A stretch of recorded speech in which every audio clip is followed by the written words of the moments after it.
This is an overview of Albert Bandura's theory, and it was in 1963 that this was introduced. He revised it in 1986 to call it social cognitive theory, which is an emphasis more on the cognitive side of things. The premise of the theory is that learning is shaped through the interaction of cognitive and environmental and behavior conditions in one's environment. This proposed that learning primarily occurs through the observation imitation effects. Observational learning is not merely an imitation of behavior, it needs to be reinforced through a consequence. This differs from B.F. Skinner's theory of opposite condition in proposing that behavior can be learned in an indirect way.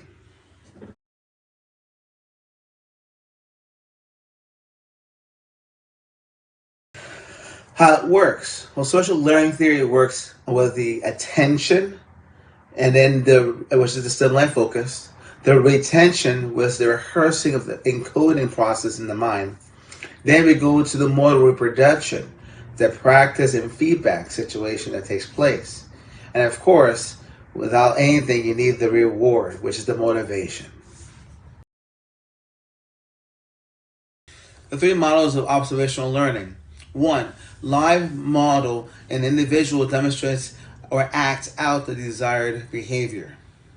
Two, verbal instruction mode model: an individual and explains the desire or behavior. The third, symbolic model: real or fictional characters display the desired behavior in or across one or more forms of media, including but not limited to books, films, television programs, or online resources. Triadic reciprocity, which are the three core elements composing individuals' personality traits of a person, behavior, and environment. These factors don't just inform an individual's personality, but they also influence each other's. This explains why even people who were raised in the same environment, same home, can be very different. Hi, I'm Alyssa, and I'll be going over the practical application aspects of Bandura's social learning theory. This first slide primarily focuses on applying concepts of social learning in the classroom setting, both in the K 12 environment and in higher education. Keep in mind that many of these applications can be easily interchanged between these areas of discipline. To begin, here are some ways that the social learning theory can be implemented in primary and secondary schools for young learners. Author Amy Happ suggests utilizing a flipped classroom model. In this model, direct instruction may be delivered through independent activity, whether the student engages in a self-paced instructional module, watches a video, or completes a reading. During face-to-face class time, students participate in group activities to engage in the back half of Bandura's theory. Students can engage in discussion-based tasks, such as Socratic seminars, or other group-centered learning, such as experiments, simulations, or gamification of material.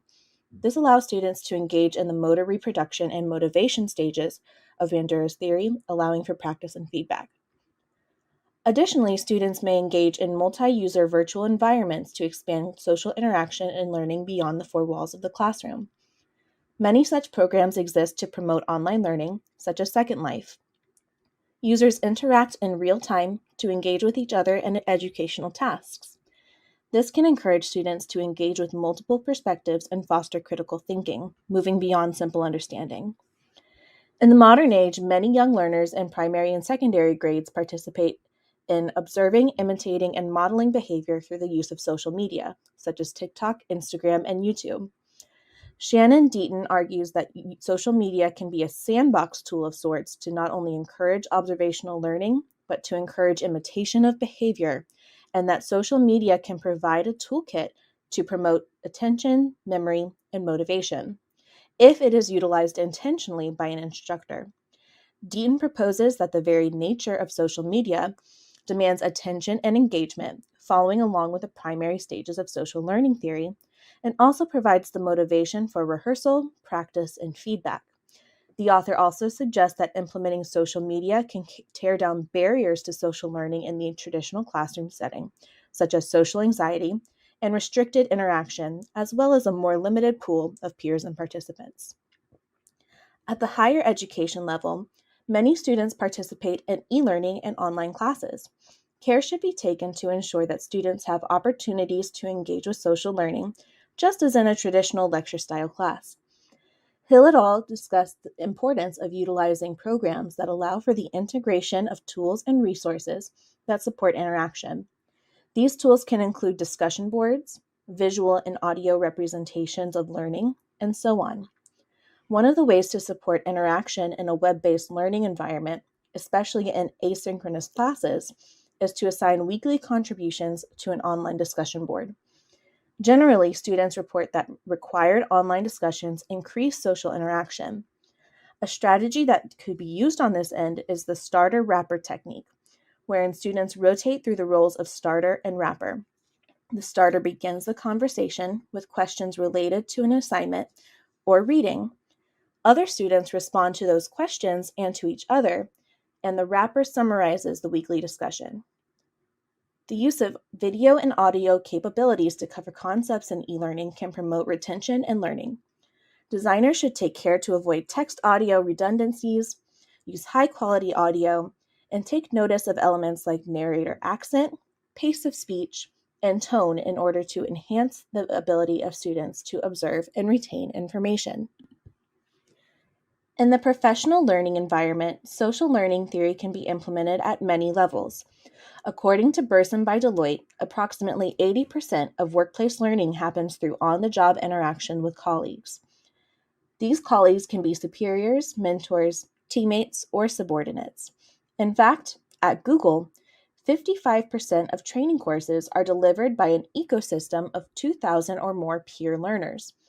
While not every company follows that model, many professions implement social learning into their onboarding process or hiring requirements.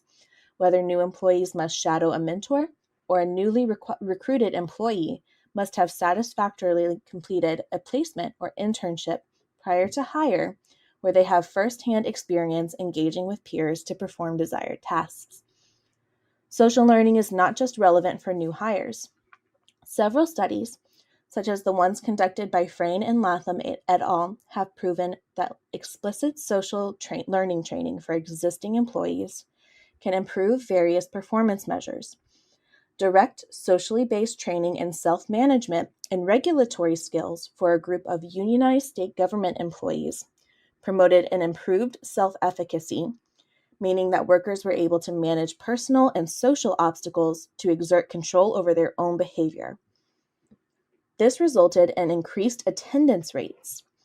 Similarly, first-line supervisors were randomly assigned to a behavioral modeling training program meant to enhance interpersonal skills when dealing with employees.